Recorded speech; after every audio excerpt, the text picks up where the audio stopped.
了，我觉得，IG 欧洲的话，我们都快睡觉了，因为欧洲宿醉的朋友应该现在该宿去醉的那倒也是，对，圣诞节好多人为什么要比点如我呀，名宿醉的因为朋友？因为我是宿醉的状态。昨天晚上你昨天怎么了？昨天做什去朋友，么事情？我昨天去朋友家，然后朋友家有30多口人啊，圣诞节。 30多口人，对，然后我又喝了白葡萄酒，喝了啤酒，喝了鸡尾酒，还有他们自制的那种甜点的酒，然后还有香槟，就等于全混在一起。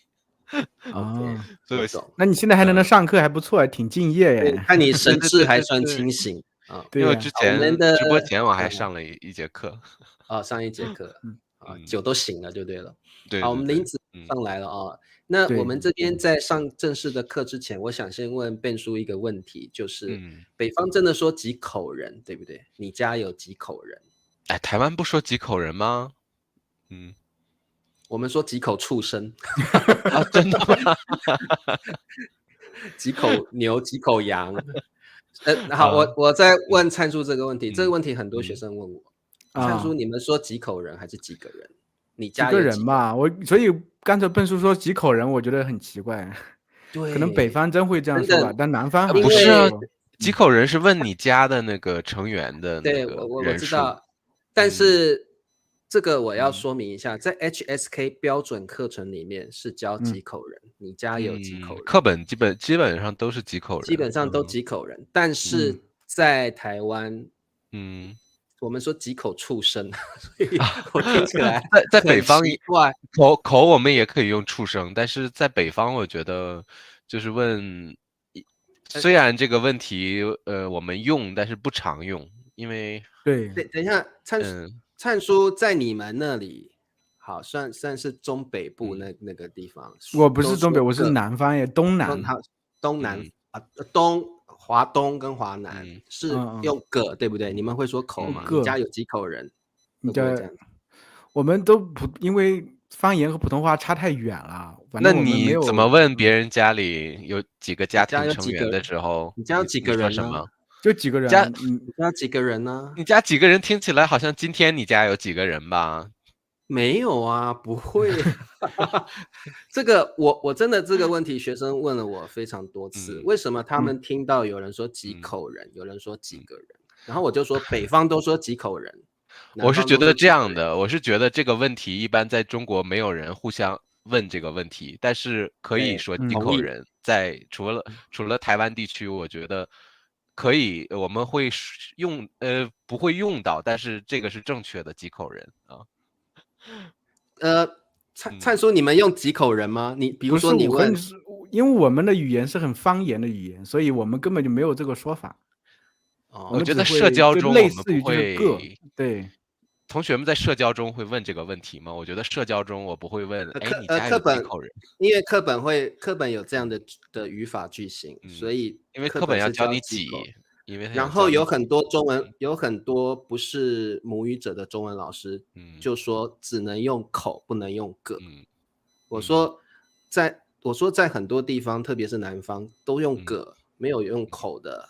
你家有几口人？好像是感觉是问畜生的感觉。不是，我跟你说很多，我是这样想，因为很多南方的他的方言里头，它不存在口这个说法，就没有口这个说法，没有口，口是用在量词，口的我用也是用在畜生身上啊，几口牛几口羊，特别是算自己驯养。我们今天聊什么呀？我要不这个已经聊了4分钟了，还没聊到。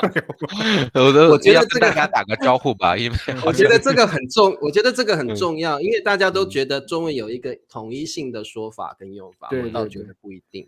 所以我觉得大家学习中文真的要用比较开放的这个思想、开放的心态来学习中文，因为各个地区有各个地区不同的说法啊。但我觉得问的话，我就会问你有兄弟姐妹吗？就差不多，我不会问几口人这种问题。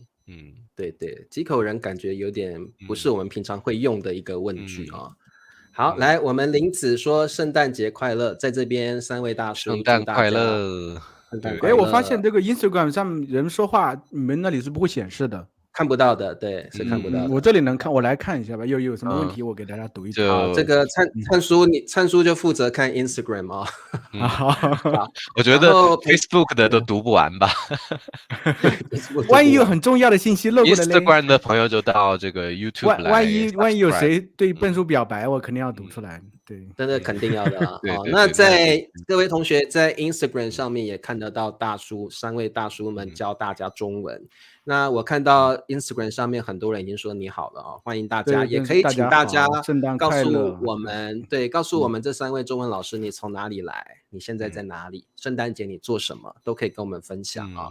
好，佳佳来了，欢迎佳佳。哇，佳佳才成为我的金主啊，谢谢佳佳。哇哦，阿里很支持。阿里常常看我们的直播啊，还有佩霞，好，佩霞说祝3位老师圣诞节快乐。对，好，各位同学，如果你说 Merry Christmas， 你可以说圣诞快乐，也可以说圣诞节快乐，都可以。大家收到什么礼物啊？圣诞节你们拿到礼物吗？台湾用复杂的字，就是繁体字了啊，台湾习惯用繁体字啊，台湾、香港都。新加坡人说几个人对吗？几个人才是常常用一般人用一般的情况用几个人比较多。我是觉得也简单嘛，大家就记住个是最通用的嘛。对，百搭，可是对百搭哦。好，来，那这个我们今天要聊的主题就是呢，各位同学正在学习中文，真的要去中国才可以把中文学好吗？好，这个我希望2位大叔先给我一个你们个人的答案，是或不是就好了。我先问问Ben叔，你觉得要去中国才能把中文学好吗？是，当然不是啊，我有这个，我现在在这个一个德国的公司也教课嘛，然后有很多同事，然后发现很多同事都在中国住过这个5、6年、7、8年，然后连最基本的中文都不会，就因为他在中国就是为了这个工作嘛，所以他日常生活中他没有兴趣去学习。然后虽然他有那个语境有环境，但都是一种无效的输入，因为他自己本身对学习中文没有任何的兴趣。但我其实挺不喜欢这样的人，因为就是你发现就是如果就是在公司的论坛里讨论中国的时候，他就会说啊，我在中国生活过好多年，然后他就分享一些他的所见所闻。但是他真没有理解当地的文化，我觉得他的分享都是那个有一层那个东西遮挡的，隔了一层，隔开的，隔了一层的，所以就好像有隔。我又不，但是为了那个同事的好的关系，我又不想过去长篇大论的反驳，就是对啊，就感觉有偏见的那种言论都是。好，所以Ben叔觉得不一定要去中国才可以学好中文，倒是要看你的目的。有的人去中国不是为了学习中文，是去工作，那肯定他不会想融入这个学习环境的学习语言的环境中啊。所以这个的确要看目的啊。有人去中国的目的就是为了学习中文，那可能学习状况又不一样了啊。好，那么灿叔你觉得呢？你觉得一定要去中国才能把中文学好吗？那肯定是不一定要去中国，没有这个道理。我只是觉得很多人会想的，他们对去了中国这个事情寄予很大的厚望，就是期待很高，会觉得哎呀，我去了一个中文的语言环境里头，那我中文自然而然提高会很快。这个东西其实就是没有一个自然而然的这么一个事情。因为假如你没有真正的刻意去想好好的去学中文，你在中国也白搭也白去。因为我觉得之前好像有一个上过我们嘉宾的节目说过，外国人在中国上过我们节目的嘉宾，对啊，你刚说什么？上过我们嘉宾的节目，哎，我有奇怪的想法啊。好 ，OK， 来呀，有就是外国人在中国有一个外国人的泡泡。很多人外国人喜欢待在自己这个舒适的泡泡圈子里面，对，他不愿意出去，所以他在中国的话其实也是白搭，没有用啊。这个很多中国留学生到了国外之后会喜欢跟中国的留学生抱团啊，因为有一些专业可能为了赚钱，就是会找很多的那个中国学生过去啊，因为这边中产阶级还挺多的。到那边之后，就大家其实都抱团啊，就不跟当地人去交流。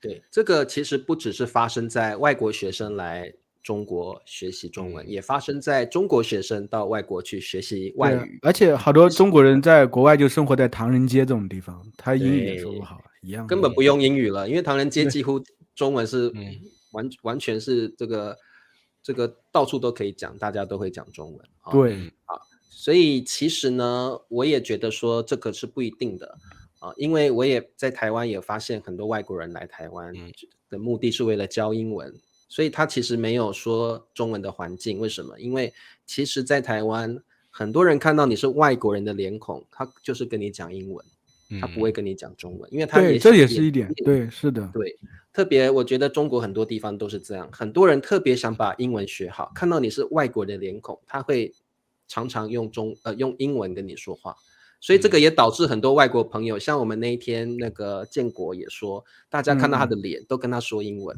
他甚至很少有朋友跟他会讲中文，所以他就失去。而且有一点就是外国朋友，假如他的中文不够好，你再说几句有点磕磕巴巴的，中国人其实除非是你特别好的朋友，也挺累的，就是可能会自动，反正要是我会说英语，我就切换到英语和你说得了。对，有这么一个情况。而且现在英文已经变成一个国际化的语言了，所以你马上切换成英文，几乎大家都能够沟通，所以这个也导致大家要学习中文好像也不是那么容易，甚至在中国都不是那么容易。好，我们的讯息已经排山倒海而来，这个Instagram上都好多了，读不过来。是吗？来，我们先跟大家说圣诞快乐了哦。好，圣诞快乐，圣诞快乐 ，Merry Christmas。好，圣诞节这位同学待在家里哦，月营待在家里。好，这位同学是美国人，但是在希腊。你在希腊干嘛？美国的朋友，你去希腊在旅游吗？还是住在那边？如果圣诞节去希腊旅游，应该是很好的体验，对不对？要有家庭。如果你现在来欧洲旅游，你昨天晚上你去大街上店都关门了啊。比如我有好几个同学，现在有几个同学，中国同学，然后他们在那个丹麦，昨天晚上商店都6点之前都关门了。他们就在大街上，然后还下着小雨，很落寞的走了一圈就是要逛街也没有地方可以逛，对不对？对呀，大家都跟家人在一起啊，那你逛街的话，然后你又没有男朋友或女朋友，那就很惨了，对不对？就单身狗。所以我在读一个，可能很多朋友很好奇，就是我们3个突然为什么在一起直播啊？这个朋友问你们3个是怎么认识的？我觉得可以稍微说一下。哪来的问题？我看是 Instagram 上面。Instagram 上面，我负责 Instagram 上。好的，来。这个让蔡叔吧，蔡叔都说好几次了。我不想说了，说腻了，说吐了。很熟。好，那就是其实呢，这个为什么我们3位中文老师会聚在一起，就是蔡叔发起了这样的一个活动，不是活动，发起了一个这样的一个，算是希望我们3位能够在一起，然后成立一个频道，所以我们3位就成立了叫大叔中文，因为我们3位都是大叔嘛，所以各位同学如果还不晓得大叔中文的话，要麻烦你到油管 YouTube 去找大叔 Mandarin，就可以找到我们的频道。我们的频道可以就是聊很多关于中国文化跟学习中文的方法，所以大家看我们的频道可以增加你们的中文的这个水平，还有对于中华文化的了解啊，所以欢迎大家还不认识我们的，请你去油管上订阅我们的频道大叔中文啊。那其实我们3位老师也有自己的 YouTube 频道，也有自己的 Instagram 账号啊，自己的频道，所以也欢迎大家订阅跟追踪我们啊。我很想不要跟踪那个 Face， 对啊，那个 Face 他说的很有意思，他说我作为背包客旅行了8年半了啊，但我很好奇，那你怎么学中文呢？这是很好的例子啊，他没有在中国，对吧？而且我觉得他中文表达还不错嘛，我们只在台湾待了3个月，你就学中文学这么好了吗？很厉害耶所以 Faith 又是美国人，又可能常常去旅游吧所以 Faith 你可以分享一下你的故事我觉得我很好奇他是怎么学的，因为你一直在感觉在那个背包客在路上啊，你是3个月你就可以打字打这么多，对，蛮厉害的哦。好，对，还有朋友向茶叔表白，简体字 ，Richard 好棒，一定要订阅大叔 Mandarin。谁向我表啊？有，哎，这位同学我不认识他哎，没有一个绯闻吗？来，那这个想要跟我们大叔们表白的同学，尽情的表白，没关系。哦，他上面打错了，写大傻 Mandarin， 后来改了大傻 Mandarin。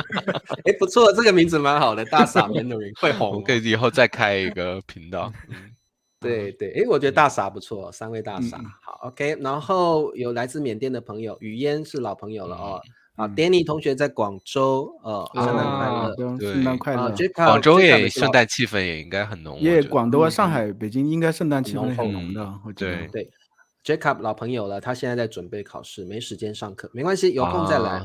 对。还有我们的 B 补，啊，现在住在。壁虎现在住在武汉，是尼泊尔的朋友哦。Namaste，圣诞节跟朋友交换了很多礼物，所以各位同学，你们可以跟我们分享你们收到什么礼物啊？对啊，很好奇大家是怎么过圣诞节的。这个我们的小鲜肉李俊对吧？卢旺达李俊也在武汉，说不定你们你们可以见个面啊。好，这位 Tracy 说从小常常开个玩笑吧，开个玩笑。哦，这个我觉得怎样我们可以讨论一下。如果你的男朋友、女朋友或你的伴侣是中国人的话，或者会讲中文的人，是不是你可以把中文练好？这个我们等一下来讨论一下。也未必哦，之前有过这种。好，然后这位同学说，我们什么时候念一下李白的诗句？再说吧。床前明月光。对，哎，我们那个其实。不是李白的诗句，但我们跟林老师那一期会涉及到一些，就是李白的嘛，《静夜思》嘛，《静夜思》不是李白的吗？对。我想说，我们那天念了别人的吗？我还在宿醉的状态。你果然在宿醉。台湾人欢迎庆祝吗？庆祝圣诞节有很多人都有庆祝圣诞节哦。好，圣诞快乐。好，喜欢老师教好，那你要常常来听我们的节目啊。好，茶叔好敷衍，有吗？人家说人家的语气是我好喜欢老师教，然后茶叔说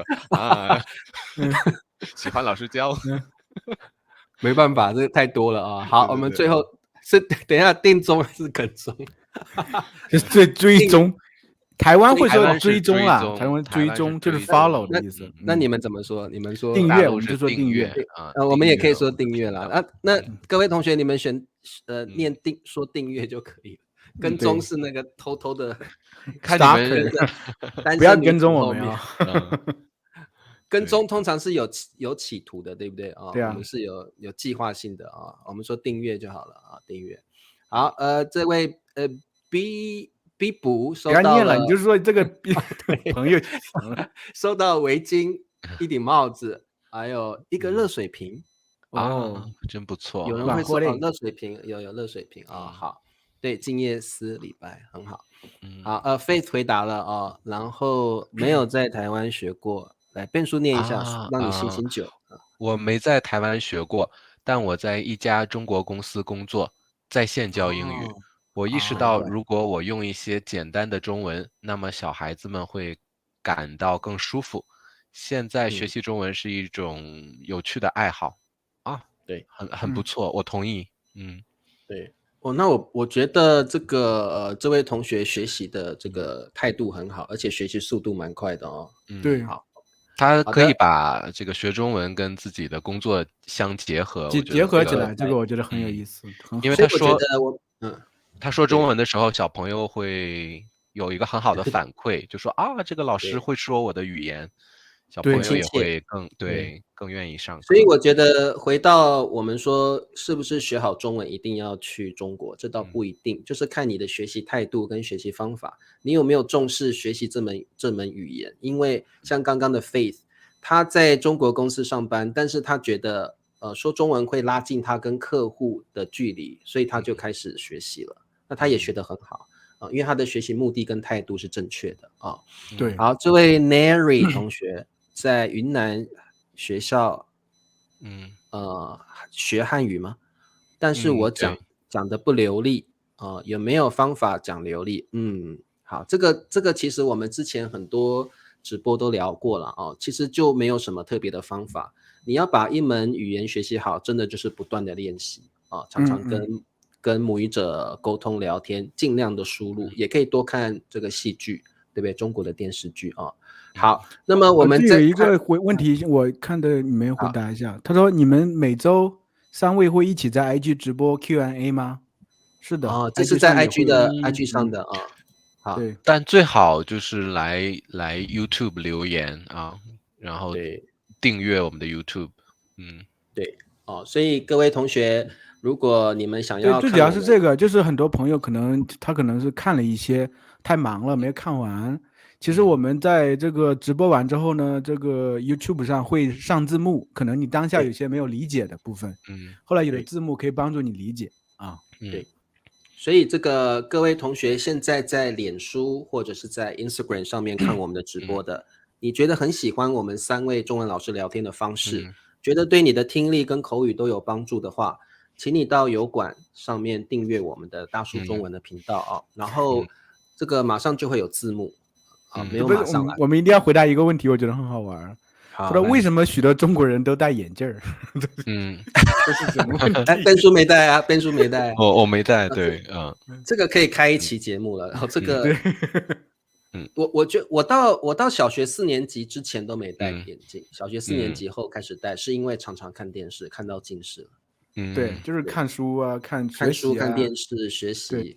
那你们现在，他可能问说，为什么中国人喜欢戴眼镜吧？他们外国人很多中国人会戴眼镜嘛，因为可能是这个比例比较多，特别是孩子们。你现在看学校里孩子们戴眼镜的比例太大了。对，因为怎么说，作业太多了，作业上面那些字儿又很小。作业是吗？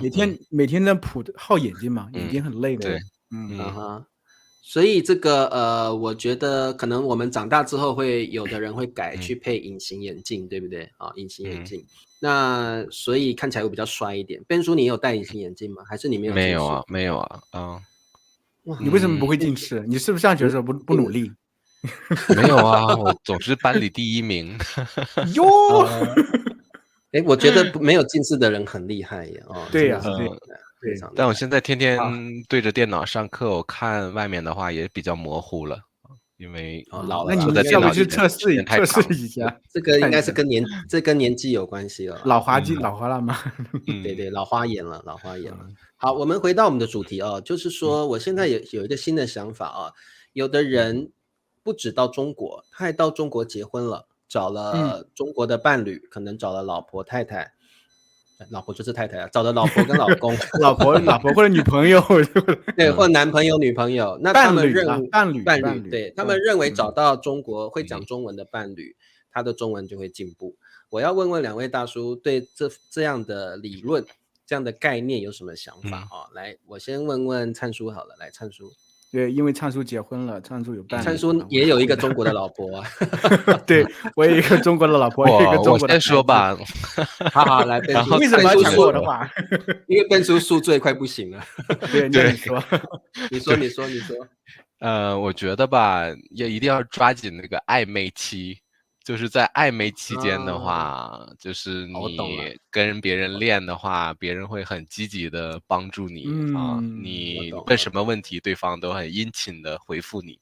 但是一旦你们确定关系了对方就觉得你已经是他是自己家人了，对，是我的人了，对我就会变得没有耐心，对就觉得交流的时候想要注重那个效率，不想要注重那个就是去耐心的教你我觉得到了那个感情稳定期的时候就会觉得没有耐心去教。同意，我有一个秘诀就是你一定要找中国的男女朋友或者老公老婆等等，找一个不会英语的。那没办法，他只能会说中文。那你只能找村姑啦。中国人很多中国人会讲英文这是很普遍的事情嘛。有道理。乡下的人，就如果他们共同语言比较多的话，他们我觉得夫妻之间、男女朋友之间会选择那个比较有效率的沟通方式，然后慢慢的那个语言就变成主导的交流方式了。那之前不是有一个老师上过咱们的节目吗？叫做加拿大的一个老师，她男朋友就是中国人吗？她自己中文很好，但男朋友的英语不够好。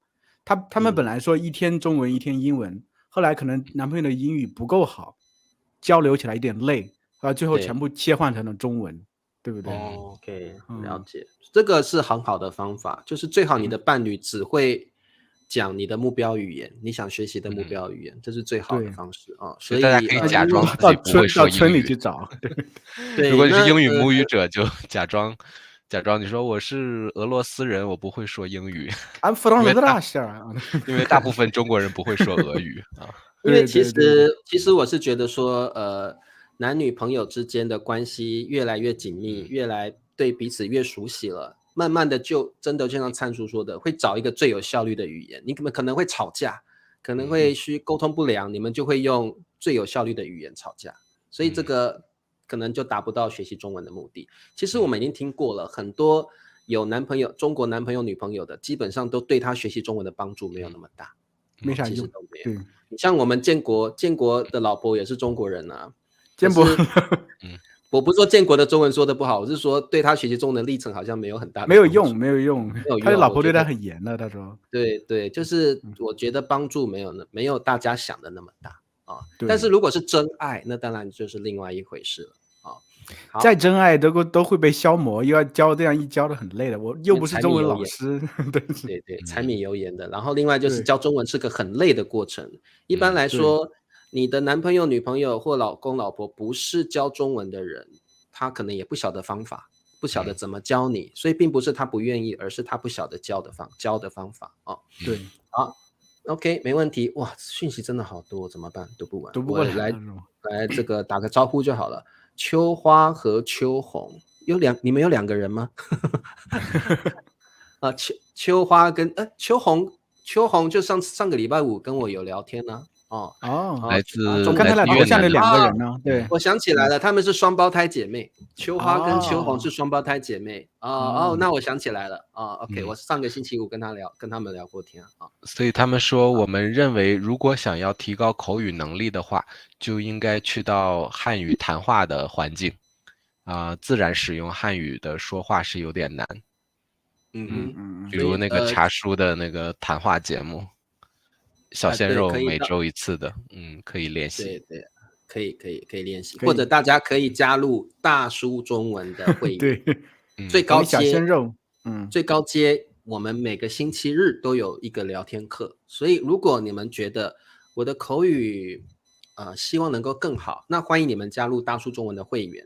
我们大叔中文的最高阶有一个这个每周日有一个谈话的活动那而且来参加的同学都非常喜欢这个活动所以欢迎大家加入我们的会员好，阿软，大飞来了，大飞在哪儿？大飞已经回去了，他回去了，他回去了呀，爱尔兰了，他礼拜5就回去了对那些不懂英语的人说中文更容易，因为如果他们英语很好，说中文就会很尴尬。对啊，所以就是我说的一点，就是因为他没有一个比较性嘛，所以他觉得对，老师可以加中文字幕，可以啊。这个我们直播完之后，可能2-3个小时后就会有字幕了对，我们刚刚说老花眼嘛，就是年纪大了之后，你看笨叔现在的老花眼看不清楚。对啊，笨叔老花眼那是翻白眼。作业会念成作业，写作业啊，就是前面我会念写作业，前面有一个再加一个动词的话，写作业不会写作业。我也说写作业写作业我也说写作业啊。你看我在家里都写，和儿子写作业啊，我都会念写作业。怎么回事？难道我错了吗？所以各位同学，这个中文我真的觉得大家用开放的心态去学习，没有所谓的对错，因为像我在台湾也听到很多大陆的发音或者是它的这个词汇是很不一样的，但是我会去接受它，我觉得这个很有意思，就是我去接受一个语言的差异性。我去接受一个语言的这个多样性，我觉得会让人觉得这个语言很有意思，更有趣所以大家用开放的心态，英文也是这样啊。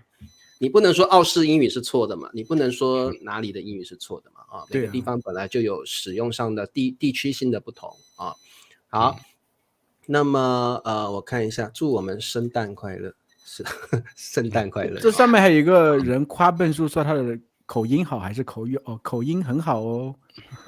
哦，哪一位？我看好多人跟笨叔表白。Instagram 上面的。好，谢谢。我觉得 Instagram 上面好。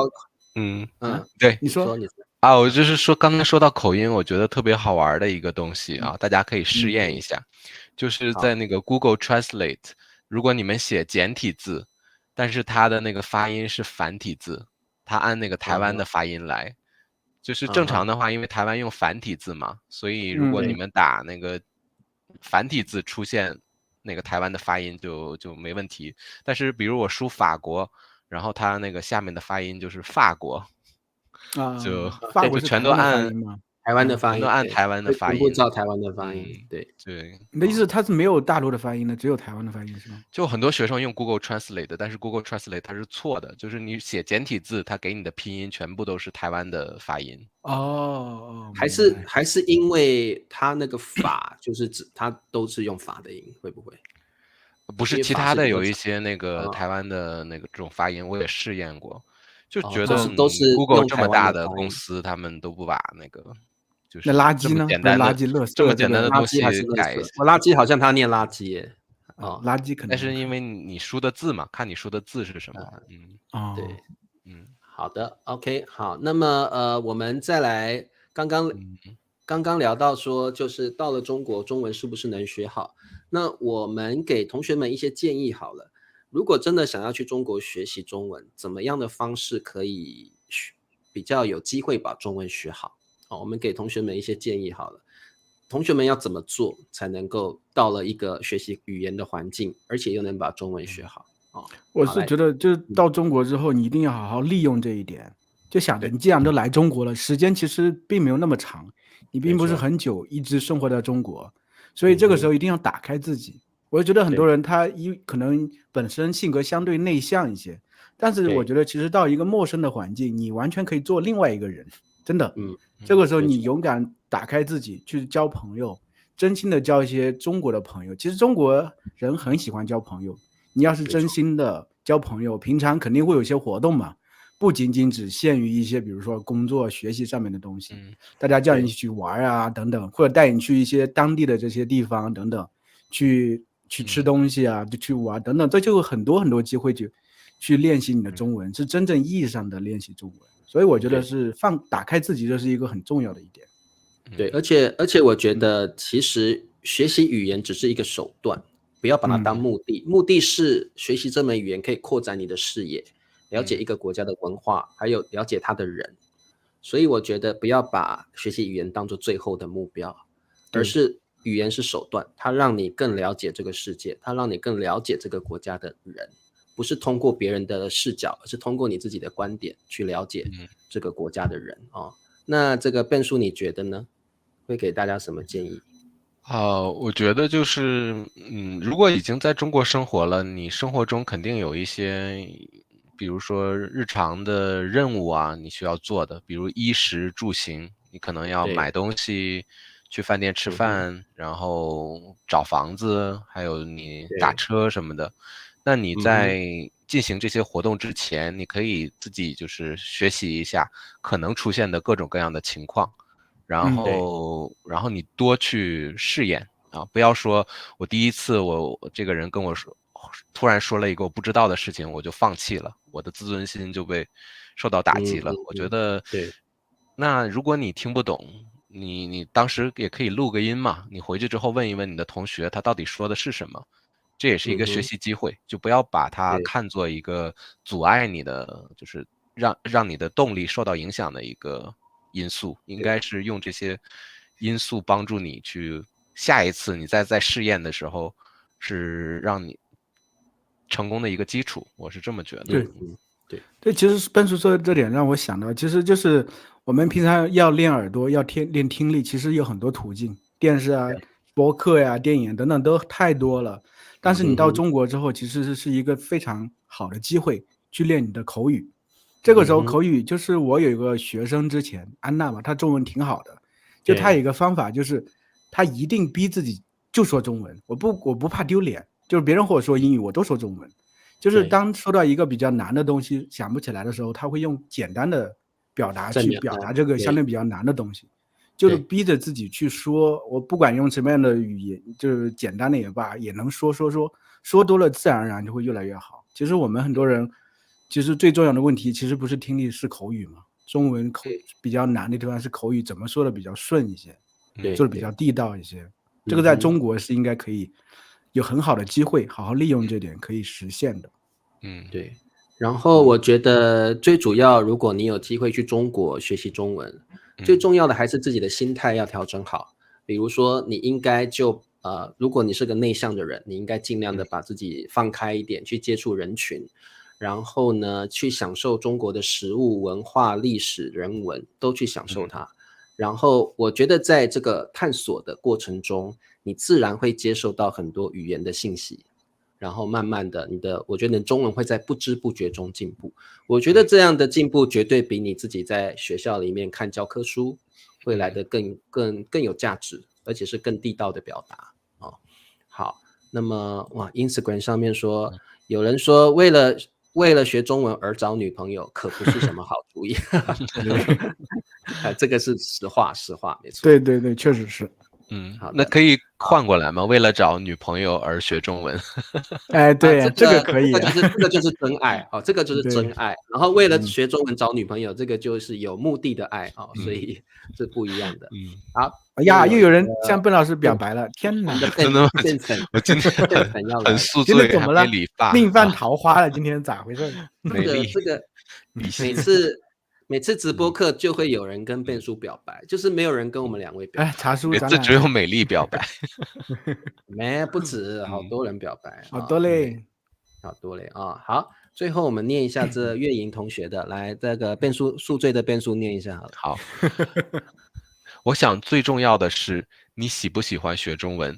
如果你喜欢，就慢慢找出最好办法来提高自己的水平。对，我觉得月莹说的。等一下，我有电话。月莹说，好，挂掉了。月莹说的很有道理，是一个好的练习的方式。听别人中国人怎么打电话。等一下，他说应该给挂了吧？喂，师兄，我在上课，我等一下再回电给你。拜拜。对，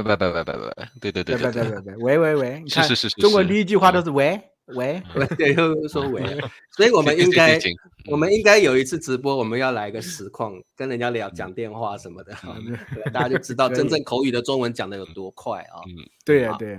好，我觉得月莹这个很好，可以当做今天直播课的结论，就是说每个人学习，不要说学习中文了，每个人学习的方法都不同，不管你学习什么项目那我们要有耐心一点，找出最适合自己的方法。有人觉得口语比较难，有人却觉得口语很简单，有人觉得阅读很难，有人觉得阅读很简单，所以这个就是每个人都存在着个体的差异性。所以我觉得你一定要自己去探索，每个人的学习的模式途径都必须靠自己去探索。你只能听听别人的意见，可是别人的意见跟经验未必是你自己的经验，所以你一定要找出最适合自己，让自己最舒服、最放松的方式，这样子才有办法真正的去学好一门语言，而且接受这门语言接电话挂电话，好。好 OK， 没问题。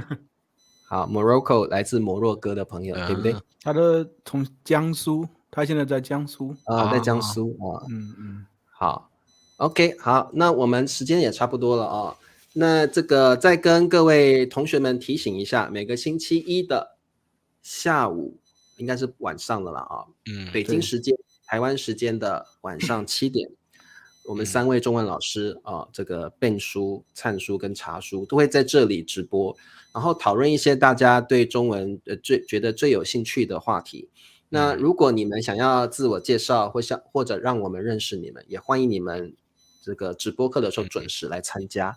另外就是也欢迎你们到油管去订阅我们的大树中文就是希望大家帮我们点赞，因为如果大家点赞的话，这个YouTube 就会让更多的人看到我们的频道，然后让更多的学习汉语的人认识我们，所以你们的点赞真的很重要，让 YouTube 知道我们的内容是被大家喜欢的，或者给我们留言谢谢大家。